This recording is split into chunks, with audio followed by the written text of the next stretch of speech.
ನಮಸ್ಕಾರ. ಆರೋಗ್ಯ ಅಂತ ಬಂದಾಗ, ಕಂಪ್ಲೀಟ್ ಹೆಲ್ತ್ ಅಂತ ನಾವು ತಗೊಂಡಾಗ ಇಲ್ಲಿ ಏನೇನಾಗ್ತದ, ಒಬ್ಬ ವ್ಯಕ್ತಿಯ ಫಿಸಿಕಲ್ ಹೆಲ್ತ್, ದೈಹಿಕ ಆರೋಗ್ಯ, ಮೆಂಟಲ್ ಹೆಲ್ತ್, ಸ್ಪಿರಿಚುವಲ್ ಹೆಲ್ತ್ ಅಥವಾ ಸೋಷಿಯಲ್ ಹೆಲ್ತ್ ಮತ್ತು ಎಕನಾಮಿಕಲ್ ಹೆಲ್ತ್ ಅಂತ ಹೇಳ್ತೀವಿ. ಇವೆಲ್ಲವೂ ಸರಿಯಾಗಿದ್ರೆ ಆ ವ್ಯಕ್ತಿ ಬಹಳ ಹೆಲ್ದಿ, ಸ್ಟ್ರಾಂಗ್ ಅಂತ ಹೇಳ್ತೀವಿ. ಈ ಸೋಷಿಯಲ್ ಹೆಲ್ತ್, ಸ್ಪಿರಿಚುವಲ್ ಹೆಲ್ತ್ ಅಥವಾ ಫಿನಾನ್ಷಿಯಲ್ ಹೆಲ್ತ್ ಅನ್ನ ಬಿಡ್ರಿ, ಅವನ್ನ ಬಿಟ್ಟು ಮುಖ್ಯವಾಗಿ ಬಹಳ ಫಂಡಮೆಂಟಲ್ ಇರುವಂತವು ಏನು ಅಂದ್ರೆ ಫಿಸಿಕಲ್ ಹೆಲ್ತ್, ಮೆಂಟಲ್ ಹೆಲ್ತ್. ಇವೆರಡು ಮಾತ್ರ ಪ್ರತಿಯೊಬ್ಬ ವ್ಯಕ್ತಿಗೂ ಬ್ಯಾಲೆನ್ಸ್ ಆಗಿರ್ಲೇಬೇಕು. ಅಂದ್ರೆ ಮಾತ್ರ ಆ ಮನುಷ್ಯ ಇಲ್ಲಿ ಸರ್ವೈವ್ ಆಗ್ಲಿಕ್ಕೆ ಸಾಧ್ಯ. ಇತ್ತಿತ್ತಲಾಗ ನಾವು ಎಷ್ಟೋ ಸೋಷಿಯಲ್ ಮೀಡಿಯಾ ಕೆಲವೊಂದು ದುರ್ಘಟನೆಗಳನ್ನ ನೋಡ್ಲಿಕ್ಕತ್ತೀವಿ. ನೀವ್ ಎಕ್ಸ್ಪೆಕ್ಟ್ ಮಾಡ್ಲಿಕ್ಕೆ ಸಾಧ್ಯ ಇಲ್ಲ, ಅಂತಂತ ದುರ್ಘಟನೆಗಳು ಸಂಭವಿಸ್ಲಿಕ್ಕತ್ತವ್. ಯಾವುದೋ ಒಂದು ಸಣ್ಣ ವಿಷಯಕ್ಕಾಗಿ ಎಲ್ಲಿಂದನೋ ಜಿಗದ್ ಬಿಡೋದು, ಅಥವಾ ಯಾರನ್ನೋ ದುಗಿಸ್ಬಿಡೋದು, ಯಾರನ್ನೋ ಮುಗಿಸ್ಬಿಡೋದು. ನೀವ್ ಇಮ್ಯಾಜಿನ್ ಮಾಡ್ಲಿಕ್ಕೆ ಸಾಧ್ಯ ಇಲ್ಲ, ಅಷ್ಟೊಂದು ಕೆಟ್ಟ ರೀತಿಯಿಂದ ಕ್ರುಯಲ್ ಒಂಥರ ಕ್ರುಯಾಲಿಟಿ ಅಂತ ಹೇಳ್ತೀವಲ್ಲ, ಕ್ರೂರ ರೀತಿ ಒಳಗಡೆ ದುರ್ಘಟನೆಗಳು ಕ್ಷಣ ಮಾತ್ರದೊಳಗ ಸಂಭವಿಸ್ಲಿಕ್ಕತ್ತ. ಹೌದಾ?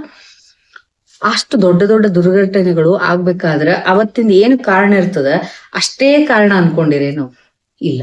ಯಾವ್ದ ಒಂದು ದುರ್ಘಟನೆ ಸಂಭವಿಸ್ಬೇಕಾಗಿದ್ರ ಅದರ ಹಿಂದೆ ಎಷ್ಟೋ ದಿವಸದ ಹಿಂದಿನಿಂದ ಅದಕ್ಕೊಂದು ಸೂಕ್ಷ್ಮ ರೂಪದೊಳಗ ಸಣ್ಣದಾಗಿ ವಿಷಯಗಳು ಪೈಲಪ್ ಆಗ್ತಿರ್ತಾವು, ಪ್ರಿಪರೇಷನ್ ಆಗ್ತಿರ್ತದ.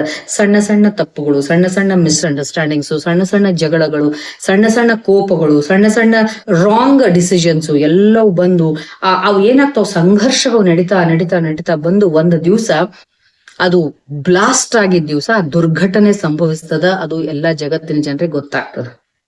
ಯಾವುದೇ ದುರ್ಘಟನೆ ಸಂಭವಿಸಿದಾಗ ಜನರು ಒಂದ್ ಕಡೆ ಇವ್ರದ್ದು ತಪ್ಪು ಅಂತ ಮಾತಾಡ್ತಾರ, ಒಂದಿಷ್ಟು ಜನ ಅವ್ರದ್ದು ತಪ್ಪು ಅಂತ ಮಾತಾಡ್ತಾರ. ಬಟ್ ಎರಡೂ ಸರಿಯಲ್ಲ, ಎರಡೂ ಸರಿ. ಕಾರಣ ಏನು ಅಂದ್ರೆ ಆ ಒಂದು ಘಟನೆಗೆ ಅವತ್ತಿನ ಕಾರಣವೇ ಮುಖ್ಯ ಕಾರಣ ಇರುವುದಿಲ್ಲ. ಇದನ್ನ ಶ್ರೀಕೃಷ್ಣ ಬಹಳ ಚಂದಾಗಿ ಭಗವದ್ಗೀತಾ ಒಳಗ ಒಂದು ಶ್ಲೋಕದೊಳಗೆ ಕೊಟೇಶನ್ ಅನ್ನ ಹೇಳ್ತಾನೆ. ನಾನು ಅದಕ್ಕೆ ಪದೇ ಪದೇ ಶ್ರೀಕೃಷ್ಣನನ್ನ ಯಾಕೆ ಹೇಳ್ತೀನಿ ಅಂದ್ರೆ, ನೀವು ಆಧ್ಯಾತ್ಮಿಕ ವಿಷಯವನ್ನ ತೆಗೆದಿಟ್ಟು ಬಿಡ್ರಿ, ಓಕೆ, ರಿಲಿಜಿಯಸ್ ಧಾರ್ಮಿಕ ವಿಷಯವನ್ನ ತೆಗೆದಿಡ್ರಿ. Bhagavad Gita is actually such a wisdom full ಇರುವಂತ ಒಂದು ಬುಕ್. ಅಂದ್ರೆ ನಾ ಯಾವಾಗ್ಲೂ ಹೇಳೋದು, Shri Krishna was, Shri Krishna is, and Shri Krishna will be the best psychiatrist. ಬಹಳ ಮನಸ್ಸಿನ ಸೂಕ್ಷ್ಮ ವಿಷಯಗಳನ್ನ ಗಮನಿಸಿ ಅವನು ಡಾಕ್ಯುಮೆಂಟ್ ಮಾಡಿಟ್ಟಂಥದ್ದು. ಮತ್ತು ಭಗವದ್ಗೀತಾ ಯಾವ ಟೈಮ್ ಒಳಗೆ ಹೇಳಿರೋದಂದ್ರೆ, ಯುದ್ಧದ ಪರಿಸ್ಥಿತಿ ಒಳಗ, ಕನ್ಫ್ಯೂಷನ್ ಸ್ಟೇಟಸ್ ಒಳಗೆ ಯಾವಾಗ ಅರ್ಜುನ ಇರ್ತಾನಲ್ಲ, ಆ ಅರ್ಜುನನ ಕನ್ಫ್ಯೂಷನ್ ಸ್ಟೇಟಸ್ ಅನ್ನ ಹೋಗ್ಲಾಡಿಸ್ಲಿಕ್ಕೆ ಅಂತ ಹೇಳಿ ಕೃಷ್ಣ ಮೆಂಟೋರ್ ಆಗಿ ಬರ್ತಾನೆ. ಸೊ ನಾವು ಕೂಡ ಪ್ರತಿ ದಿವಸ ನಮ್ಮ professional, personal, social, so many, ಅಥವಾ ಒಂದು ಹೆಲ್ತ್ ದೃಷ್ಟಿಯಿಂದ, ಎಲ್ಲಾ ದೃಷ್ಟಿಯಿಂದನೂ ಒಂದು ಯುದ್ಧದೊಳಗ ಇರ್ತೇವಿ. ಎವ್ರಿ ಮೂಮೆಂಟ್ ಪ್ರತಿಯೊಬ್ಬ ಮನುಷ್ಯನೂ ಕೂಡ, ಫ್ಯಾಮಿಲಿ ಒಳಗಿರ್ಬೋದು, ಈವನ್ ಸನ್ಯಾಸಿಗಳು ಎಲ್ಲರೂ ಒಂದಿಲ್ಲ ಒಂದ್ ರೀತಿ ಕನ್ಫ್ಯೂಷನ್ ಅನ್ನ ಫೇಸ್ ಮಾಡ್ತಿರ್ತಾರ. ಈ ಡಿಸಿಷನ್ ಮಾಡ್ಲೋ ಬ್ಯಾಡೋ, ಈ ಹೆಜ್ಜೆ ಇಡ್ಲೋ ಬ್ಯಾಡೋ, ಏನ್ ಮಾಡಿದ್ರೆ ಏನಾಗ್ತದ, ಯಾವ್ದು ಸರಿ ಯಾವ್ದು ತಪ್ಪು ಅಂತ ಹೇಳಿ. ಅಂಥ ಟೈಮ್ ಒಳಗಡೆ ಇದೇ ಭಗವದ್ಗೀತಾ ನಮಗ ಒಂದ್ ರೀತಿ ದಾರಿ ದೀಪದಂಗೆ ಹೆಲ್ಪ್ ಮಾಡ್ತದ. ಅದಕ್ಕೋಸ್ಕರ ಹೇಳುದು, ಪ್ರತಿಯೊಬ್ಬರು ಭಗವದ್ಗೀತೆಯನ್ನ ಓದಿ, ನೀವು ಪ್ರತಿ ದಿವಸ ಜಸ್ಟ್ ಒಂದೊಂದು ಪ್ಯಾರಾಗ್ರಾಫ್ ಅನ್ನ ಓದಿ ಅದನ್ನ ಸರಿಯಾಗಿ ಡಿಕೋಡ್ ಮಾಡಿ ಇಂಪ್ಲಿಮೆಂಟ್ ಮಾಡ್ಕೊಳ್ಳಿಕ್ಕೆ ಪ್ರಯತ್ನ ಪಡ್ಬೇಕು. That is my humble request. ಇವತ್ತಿನ ಕಾಲಕ್ಕಂತೂ ಬಹಳ ಅವಶ್ಯಕತೆ ಐತ್ರಿ ಅದು. ಓಕೆ, ಭಗವದ್ಗೀತಾ ಒಳಗ ಶ್ರೀಕೃಷ್ಣ ಒಂದ್ ಮಾತು ಹೇಳ್ತಾನೆ, ಯಾವುದೇ ದುರ್ಘಟನೆ ಸಂಭವಿಸ್ಬೇಕಾದ್ರ, ದೊಡ್ಡ ಕೆಟ್ಟ ಘಟನೆ ಸಂಭವಿಸ್ಬೇಕಾದ್ರ ಅದು ಒಂದೇ ಒಂದು ಕಾರಣಕ್ಕಾಗಿರುವುದಿಲ್ಲ. ಅದರ ಹಿಂದೊಂದು ದೊಡ್ಡ ಪ್ರಮಾಣದೊಳಗ ಸಣ್ಣ ಸಣ್ಣ ಸಣ್ಣ ಸಣ್ಣ ಘಟನೆಗಳ ಒಂದು ಸರಪಳಿನ ಇರ್ತದ. ಅದ್ ಯಾವುದು ಅಂದ್ರೆ, ನೋಡ್ರಿ, ಧ್ಯಾಯತೋ ವಿಷಯಾನ್ ಪುಂಸಃ ಸಂಗಸ್ತೇಷು ಉಪಜಾಯತೆ, ಸಂಗಾತ್ ಸಂಜಾಯತೆ ಕಾಮಃ, ಕಾಮಾತ್ ಕ್ರೋಧಾಭಿಜಾಯತೆ, ಕ್ರೋಧಾತ್ ಉದ್ಭವತಿ ಸಮೋಹ, ಸಮೋಹಾತ್ ಸ್ಮೃತಿ ವಿಭ್ರಮಃ, ಸ್ಮೃತಿ ಭ್ರಂಶಾತ್ ಬುದ್ಧಿನಾಶೋ, ಬುದ್ಧಿನಾಶಾತ್ ಪ್ರಣಶ್ಯತಿ ಅಂತ ಎಷ್ಟು ಕ್ಲಿಯರ್ ಆಗಿ ಆ ಒಂದು ಚೈನ್ ಅನ್ನ, ಆ ಸೈಕಲ್ ಅನ್ನ ಎಕ್ಸ್ಪ್ಲೇನ್ ಮಾಡೋಣ. ಅಂದ್ರೆ ಇದನ್ನ ತಿಳ್ಕೊಳ್ಳಿಗೆ ನಮಗ್ ಪೇಶನ್ಸ್ ಬೇಕು. ಇದೇ ಗೊತ್ತಿಲ್ಲ ಯಂಗ್ಸ್ಟರ್ಸು, ಈವನ್ ವಯಸ್ಸಾದವರು, ಯಾವ ಲೆವೆಲ್ಲಿಗೆ ನಾವು ಈ ಜೀವನದ ಪೈಪೋಟಿ ಒಳಗೆ ಇದ್ದೀವಿ ಅಂತಂದ್ರೆ ನಮ್ಗೆ ಏನ್ ಬೇಕು, ಅಥವಾ ಎದ್ರಿಂದ ಇನ್ಫ್ಲೂಯೆನ್ಸ್ ಆಗ್ಲಿಕತ್ತೀವಿ, ಎಲ್ಲಿ ಏನ್ ಕಂಪೇರ್ ಮಾಡ್ಕೊಳಿಕತ್ತೀವಿ, ನಮ್ಮ ಇತಿಮಿತಿ ಏನು, ನಮ್ಮ ಕರ್ಮ ಯಾವ ರೀತಿ ಐತಿ, ಅಥವಾ ನಮ್ಮ ಕರ್ಮಾನುಬಂಧೇನ ಮನುಷ್ಯ ರೂಪಿ ಅಂತ ಹೇಳ್ತಾರ, ನಾವು ಇಲ್ಲಿ ಹೆಂಗ್ ಬಂದೇವಿ, ನಮ್ಗೆ ಏನ್ ಸಿಗಬೇಕಾಗ್ಯದ, ಹೆಂಗ್ ಸಂತುಷ್ಟಿಯಿಂದ ಇರ್ಬೇಕು, ಇದ್ರ ಬಗ್ಗೆ ಕಲ್ಪನೆನೇ ಇಲ್ಲ. ಎಲ್ಲಿ ನೋಡಿದ್ರಲ್ಲಿ ಪೈಪೋಟಿ, ಎಲ್ಲಿ ನೋಡಿದ್ರಲ್ಲಿ ನಾವ್ ಅದು ಬೇಕು ಇದು ಬೇಕು ಅನ್ನುವಂತ ಗ್ರೀಡಿನೆಸ್ ಹೆಚ್ಚಿಗೆ ಆಗ್ಯದ. ಶ್ರೀಕೃಷ್ಣ ಹೇಳೋ ಪ್ರಕಾರ ಇಲ್ಲಿ ನೋಡಿ ಏನ್ ಹೇಳ್ತಾನಂದ್ರೆ, ಒಬ್ಬ ವ್ಯಕ್ತಿಗೆ ಯಾವ್ದೋ ಒಂದು ವಿಷಯವನ್ನು ನೋಡಿದಾಗ ಅದು ಬೇಕು ಅಂತ ಅನಿಸ್ತದ. ಹೌದಾ, ಅದು ಬೇಕು ಅನ್ನಿಸ್ತದೆ. ಮೇ ಬಿ ಎನಿಥಿಂಗ್, ಆ ಸಬ್ಜೆಕ್ಟ್ ಏನೇ ಇರ್ಬೋದು, ಒಳ್ಳೆ ರಿಲೇಶನ್ಶಿಪ್ ಇರ್ಬೋದು, ಜಾಬ್ ಇರ್ಬೋದು, ದುಡ್ಡು ಇರ್ಬೋದು, ಒಂದ್ ಸಿಂಪಲ್ ಐಫೋನ್ ಏನೋ ಒಂದು ಘಟನೆಯನ್ನ ನೋಡಿದ್ವಿ, ಹಿಂಗ ಯಾವುದೇ ಇರಬಹುದು. ಏನೇ ಒಂದು ಬೇಕು ಅಂತ ಅನಿಸಿದ ತಕ್ಷಣನೇ ಅದಕ್ಕೆ ಅವನು ಅತಿಯಾಗಿ ಆಸೆ ಪಡ್ಲಿಕ್ಕೆ ಶುರು ಮಾಡ್ತಾನ, ಅದನ್ನೇ ಯಾವಾಗ್ಲೂ ತಲೆಯೊಳಗೆ ವಿಚಾರ ಮಾಡ್ಲಿಕ್ಕೆ ಶುರು ಮಾಡ್ತಾನೆ.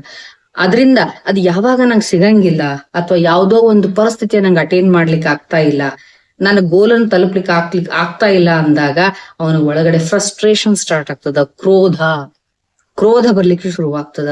ಆ ಕ್ರೋಧದಿಂದ ಏನಾಗ್ತಾನ ಮನುಷ್ಯ ಅಂತಂದ್ರೆ, ಯಾವಾಗ ಅತಿಯಾದಂತ ಸಿಟ್ಟು ಬಂತು ಅಂತಂದ್ರೆ ಅವನು ಬುದ್ಧಿ ವಿಭ್ರಂಶ ಆಗ್ತದ, ಅವನು ತನ್ನ ಒಂದು ವಿವೇಚನಾ ಶಕ್ತಿಯನ್ನು ಕಳ್ಕೊತಾನ. ಸರಿ ಯಾವುದು, ಒಳ್ಳೇದ್ ಯಾವುದು, ಅದು ಏನೂ ಇಲ್ಲ. ಬರೀ ಕಂಪ್ಯಾರಿಸನ್, ನಾ ಮುಂದಿರಬೇಕು ಅನ್ನೋದ್ರೊಳಗ, ಬರೀ ಇನ್ನೊಬ್ಬರ ಜೊತೆ ಪೈಪೋಟಿ ಮಾಡೋದ್ರೊಳಗ ಆ ಕ್ರೋಧದಿಂದ ಅವನು ತನ್ನ ಒಳ್ಳೆಯ ವಿವೇಕವತವಾದಂತ ಒಂದು ಏನು ಕೆಪಾಸಿಟಿನ ಕಳ್ಕೊಂಡ್ಬಿಡ್ತ.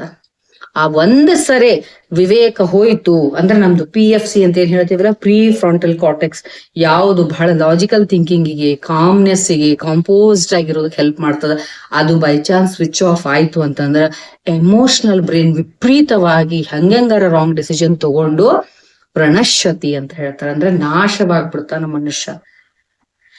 ಮನುಷ್ಯ ನಾಶ ಆಗ್ಲಿಕ್ಕೆ ಬೇರೆ ಯಾರೂ ಕಾರಣ ಇಲ್ಲ, ನಾಶ ಆಗ್ಬೇಕು ಅಂದ್ರದು ನನ್ನಿಂದಾನೇ.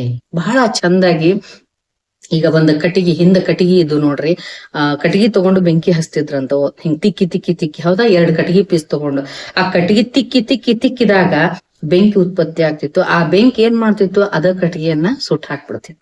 ದ ಸೇಮ್ ವೇ ಇಲ್ಲಿ ಸಂಘರ್ಷ ಆದಾಗ, ಮನುಷ್ಯನ ಮನಸ್ಸಿನೊಳಗಿರುವಂತ ಸಂಘರ್ಷ ಆದಾಗ, ಕನ್ಫ್ಯೂಷನ್ ಆದಾಗ, ಏನ್ ಡಿಸಿಷನ್ ತಗೋಬೇಕು ಅಂತ ಗೊತ್ತಾಗ್ಲಾರ್ದಿದ್ದಾಗ ಸ್ವಲ್ಪ ಹೊತ್ತು ಕೂತ್ಕೊಂಡು ಕೃಷ್ಣನನ್ನ ನಾವು ಬರ್ಮಾಡ್ಕೊಳ್ಳಿಲ್ಲ ಅಂತ, ಇಲ್ಲಿ ಕೃಷ್ಣ ಅಂದ ತಕ್ಷಣ ಮತ್ತೊಂದು ಏನೇನೋ ನೀವು ಕಲ್ಪನೆ ಮಾಡ್ಕೊಂಡು ಧಾರ್ಮಿಕವಾಗಿ ದಯವಿಟ್ಟು ವಿಚಾರ ಮಾಡ್ಲಿಕ್ಕೆ ಹೋಗ್ಬೇಡ್ರಿ, ಸೈಂಟಿಫಿಕಲಿ ವಿಚಾರ ಮಾಡ್ರಿ. ಈ ಭಗವದ್ಗೀತೆ ಅನ್ನುವಂತಹ ಒಳ್ಳೆ ಗೈಡಿಂಗ್ ವಿಸ್ಡಮ್ ಏನೈತಲ್ಲ, ಇದನ್ನ ನೀವು ನಿಮ್ಮ ಲೈಫ್ ಒಳಗ ಅಳವಡಿಸ್ಕೊಳ್ಳಿಲ್ಲ ಅಂತಂದ್ರ ಪ್ರಣಶ್ಯತಿ, ನಾಶ ಆಗ್ಬಿಡ್ತದ. ಆ ಬೆಂಕಿ ಉತ್ಪತ್ತಿಯಾಗಿ ಬೆಂಕಿ ವಾಪಸ್ ಕಟ್ಟಿಗೆನ ಸುಟ್ಟಂಗ ನಮ್ಮನ್ನೇ ಸುಟ್ಟು ಬಿಡ್ತದ, ಲೈಫ್ ಹಾಳಾಗ್ತದ.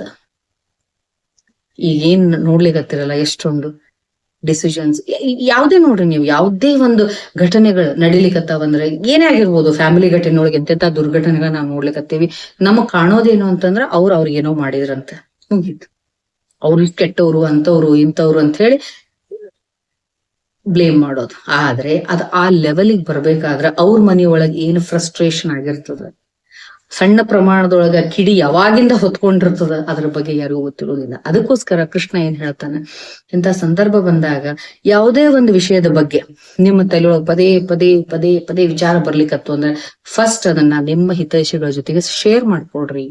ಯಾರ್ದೋ ಮೇಲೆ ಎಕ್ಸಾಂಪಲ್, ಯಾರ್ದೋ ಬಗ್ಗೆ ನಿಮ್ಗ ಸಿಟ್ಟು ಬರ್ತಿರ್ತದ, ಅವ್ರನ್ನ ಕಂಡ್ರ ಆಗ್ತಾ ಇರಂಗಿಲ್ಲ ಅಂದಾಗ ನೀವು ಅದನ್ನ ಒಳಗೆ ಇಟ್ಕೊಳಿಕ್ ಹೋಗ್ಬೇಡ್ರಿ. ಯಾಕಂದ್ರೆ ಒಳಗೆ ಎಷ್ಟೊತ್ತು ಇಟ್ಕೊಳ್ತಿರಲ್ಲ, ಫಸ್ಟ್ ಏನಾಗ್ತದ, ಸಿಟ್ಟು ಬರ್ತದ ಆ ವ್ಯಕ್ತಿ ಬಗ್ಗೆ. ಸಿಟ್ಟು ಬಂದು ಕೊನೆಗೆ ಅವ್ರನ್ನ ಮುಗಿಸ್ಬಿಡ್ಬೇಕು ಅನ್ನುವಂತ ಒಂದು ಮಟ್ಟಕ್ಕೆ ಒಳಗಡೆ ಮನಸ್ಸು ಡಿಸೈಡ್ ಮಾಡ್ಬಿಡ್ತದ. ಆ ಡಿಸೈಡ್ ಮಾಡೋ ಅಷ್ಟೊತ್ತಿಗೆ ನಿಮ್ಮ ಬುದ್ಧಿ ವಿಭ್ರಂಶ ಆಗ್ಬಿಡ್ತದ. ಅದಕ್ಕ ಹಂಗ ಅನಿಸ್ದಾಗ ನಿಮ್ ಹಿತೈಷಿಗೂ ಮುಂದೆ ಅದನ್ನ ಶೇರ್ ಮಾಡ್ಕೊಡ್ರಿ. ಅವಾಗ ಅವರು ಬೇರೆ ಆಂಗಲ್ ನಿಂದ ವಿಚಾರ ಮಾಡಿ, ನೀ ಮಾಡ್ಲಿಕ್ಕತ್ತಿದ್ ವಿಚಾರ ತಪ್ಪು ಸರಿ ಅನ್ನೋದನ್ನ ತಿಳಿಸಿ ಹೇಳ್ತಾರೆ. ಅಥವಾ ಯಾವುದೋ ನಿಮಗೊಂದು ವಸ್ತು ಬೇಕು ನನಗ ಅಂತ ಅನಿಸ್ದಾಗ, ಎಷ್ಟು ಬರೀ ಬೇಕು ಬೇಕು ಬೇಕು ಅನ್ನೋದಕ್ಕಿಂತ ಅದಕ್ಕೆ ನಾ ಎಷ್ಟು ಡಿಸರ್ವ್ ಇದ್ದೇನೆ, ನಾ ಎಷ್ಟು ಕೆಪಾಸಿಟಿ ಐತಿ ನನಗ ಅದನ್ನ ತಗೊಳ್ಳಿಕ್ಕೆ, ಇದನ್ನ ನಿಮ್ಮ ಅಕ್ಕಪಕ್ಕದವ್ರ ಜೊತೆಗೆ, ಹಿತೈಷಿಗಳ ಜೊತೆಗೆ ನೀವು ಡಿಸ್ಕಸ್ ಮಾಡ್ಕೋಬೇಕು. ಇಂದ್ರಿಯ ನಿಗ್ರಹವನ್ನ ಮಾಡ್ಕೋಬೇಕು. ಬಹಳ ಚಂದ ಕೃಷ್ಣನ ಹೇಳ್ತಾನ, ಅಪಾಯ ಕಾಲ ಬಂದಾಗ ಕೂರ್ಮ ಅಂದ್ರೆ ಹೆಂಗ ಆಮೆ ತನ್ನ ಅಂಗಗಳನ್ನ ಒಳ ತಗೊಂಡ್ಬಿಡ್ತದಂತ. ಯಾವ್ದೋ ಒಂದು ಅಪಾಯ ಬಂತು ಅಂದ್ರೆ ತನ್ನನ್ನ ಪ್ರೊಟೆಕ್ಷನ್ ಮಾಡ್ಕೊತದಂತ. ಹಂಗ ಕೂರ್ಮ ಅಂಗಗಳನ್ನ ಹೆಂಗ್ ಒಳಗೆ ಎಳ್ಕೊಂತದ, ಹಂಗ ನಾವು ನಮ್ಮ ಒಂದು ಬುದ್ಧಿ ಭ್ರಮಣೆ ಆದಾಗ, ಬಹಳ ಸಿಟ್ಟು ಬರ್ತಾ ಇತ್ತು ಅಂದ್ರ, ಅಥವಾ ಎದ್ರ ಬಗ್ಗೆ ಅತಿಯಾದ ಆಸೆ, ಗ್ರೀಡಿನೆಸ್ ಒಳಗ್ ಕಾಡ್ತಿತ್ತು ಅಂತಂದ್ರ, ನಮ್ಮ ಇಂದ್ರಿಯಗಳನ್ನ ಒಳಗೆಳ್ಕೊಂಡು ನಿಗ್ರಹವನ್ನ ಮಾಡ್ಕೊಂಡಾಗ ನಮ್ಮ ಮನಸ್ಸು ಒಂದು ಹತೋಟಿಗೆ ಬರ್ತದ. ಧ್ಯಾನ ಯೋಗವನ್ನ ಮಾಡ್ಬೇಕು, ಜೊತೆಗೆ ಸಾಂಖ್ಯ ಯೋಗವನ್ನ ಪ್ರಾಕ್ಟೀಸ್ ಮಾಡ್ಬೇಕು ಅಂತ ಕೃಷ್ಣ ಬಹಳ ಚಂದ ಹೇಳ್ತಾನೆ. ಪ್ರತಿಯೊಬ್ರು ಪೈಪೋಟಿ ಒಳಗಿದ್ದೀವಿ, ಪ್ರತಿಯೊಬ್ರು ಕಾಂಪಿಟೇಷನ್ ಒಳಗಿದ್ದೀವಿ, ಪ್ರತಿಯೊಬ್ರು ಬಹಳ ಸ್ಟ್ರೆಸ್ಫುಲ್ ಕಂಡೀಷನ್ ಒಳಗಿರ್ತೀವಿ.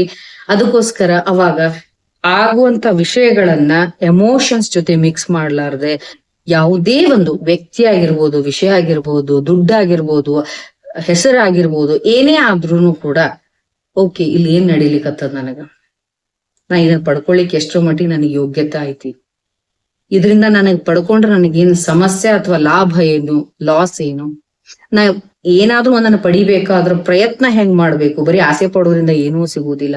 ಪ್ರಯತ್ನೇನ ಸಿದ್ಧಂತಿ ಮನೋರಥಾಹ ಅಂತ ಹೇಳ್ತಾರೆ. ಓಕೆ, ನಹಿ ಸುಪ್ತಸ್ಸ ಸಿಂಹಸ್ಯ ಮುಖೇ ಮೃಗಾಹನ ಪ್ರವೇಶಂತಿ ಅಂತ ಹೇಳಿ, ನಾನು ಕಾಡಿನ ರಾಜ ಇದ್ದೀನಿ ಅಂತ ತಿಳ್ಕೊಂಡು ನಾನು ಮಲ್ಕೊಂಡೆ ಅಂದ್ರೂ ಕೂಡ ಯಾರಿಗೂ ಸಿಂಹದ ಬಾಯಿ ಒಳಗ್ ಬಂದು ಬೇಟೆಗಳು ಬೀಳುವುದಿಲ್ಲ. ಅದು ಕೂಡ ಪ್ರಯತ್ನವನ್ನ ಮಾಡ್ಬೇಕು. ಅದಕ್ಕೆ ಪ್ರಯತ್ನೇನ ಸಿದ್ಧಂತೆ ಮನೋರಥ. ನಾ ಏನೇ ನಂಗ್ ಲೈಫ್ ನ ಸಿಗ್ಬೇಕು ಅಂದ್ರೆ ಅದಕ್ಕೆ ನಾ ಯಾವ ರೀತಿಯಾಗಿ ಪ್ರಯತ್ನ ಮಾಡ್ಬೇಕು, ಫಿಸಿಕಲಿ, ಮೆಂಟಲಿ, ಫಿನಾನ್ಷಿಯಲಿ ಯಾವ ರೀತಿಯಾಗಿ ನಾ ವರ್ಕೌಟ್ ಮಾಡ್ಬೇಕು ಅನ್ನೋದನ್ನ ಪ್ಲಾನ್ ಮಾಡ್ಕೋಬೇಕಾಗ್ತದ. ಇಂದ್ರಿಯ ನಿಗ್ರಹ ಮಾಡ್ಬೇಕಾಗ್ತದ. ಎಮೋಷನ್ಸ್ ಅನ್ನ ತೆಗೆದಿಟ್ಟು ಲಾಜಿಕಲಿ ವಿಚಾರ ಮಾಡ್ಬೇಕಾಗ್ತದ. ಮತ್ತು ಯೋಗವನ್ನ, ಧ್ಯಾನ ಯೋಗವನ್ನ ಪ್ರಾಕ್ಟೀಸ್ ಮಾಡಿದಾಗ ಮನಸ್ಸು ಕಾಮ್ ಆಗ್ತದ. ನಮ್ದು ಎಮೋಷನಲ್ ಬ್ರೈನ್ ಕಂಟ್ರೋಲ್ ಆಗ್ತದ, ನರ್ವಸ್ ಸಿಸ್ಟಮ್ ಕಾಮ್ ಡೌನ್ ಆಗ್ತದ. ಆವಾಗ PFC, pre frontal cortex activate ಆಯ್ತು ಅಂದ್ರೆ ನಮ್ಮಲ್ಲಿ ಒಂದು ವಿವೇಚನೆ ಬರ್ತದ, ದುರ್ಘಟನೆಗಳು ಸಂಭವಿಸುವುದಿಲ್ಲ. ಮನೆಯೊಳಗ ಎಲ್ಲೇ ನೋಡ್ತಿರಲ್ಲಿ ಒಬ್ರ ಮೇಲೆ ಒಬ್ರು ವಿಶ್ವಾಸ ಇಡ್ಲಾರ್ದಂಗ ಆಗ್ಯದ. ಮಕ್ಕಳ ಮೇಲೆ ತಂದೆ ತಾಯಿ ವಿಶ್ವಾಸ ಇಡ್ಲಾರ್ದಂಗ ಆಗ್ಯದ. I don't know really social media ಎಷ್ಟು ಸ್ಟ್ರಾಂಗ್ ಇರೋದ್ರಿಂದ ಅಂತ ನ್ಯೂಸ್ಗಳು ದಿನ ಬರ್ತಾವು, ಅಥವಾ ಇಂಥ ಘಟನೆಗಳು ಆಗ್ತಿದ್ರು ಕೂಡ ಅಷ್ಟೊಂದು ಬೆಳಕಿಗೆ ಬರ್ತಿರ್ಲಿಲ್ಲ ಅನ್ಸ್ತದ.